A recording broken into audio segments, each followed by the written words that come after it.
Le, sampean lagi nyapo? Niki tasik ngresiki latar, Bu. Wah, iya Le. Sing resik ya, ancene top tenan.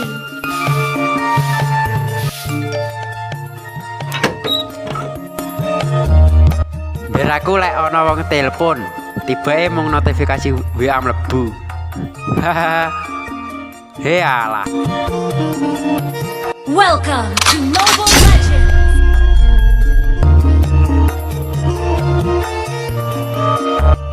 Le.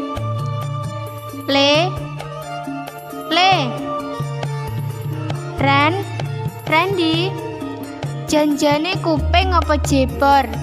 Didangu ora sumaur. Bocah meng diceluki bolak-balik tibake ngegame. Wah, ancene ndablek. Wonten apa, Bu? Bocah bersediluk ngresiki latar kok ya wis nyandak HP maneh. Niki wau ningali informasi dateng HP, Bu. Lah halah, kuwi mung alasanmu wae. Mboten, Bu. Bocah kok lek karo HP jan eram. Dikongkon tuku gula diceluk ora sumaur.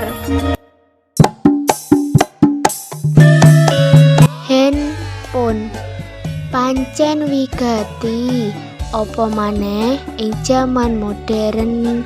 Nanging kanca-kanca kudu ngerti papan, kudu ngerti wektu supaya ora ketergantungan. Ayo kanca-kanca gunakake handphone kanthi wicaksana. Tetep waspada, jaga mental kanggo masa depan generasi bangsa. Iklan layanan masyarakat kaaturaken dening SMA Negeri 1 Gondang Tulungagung.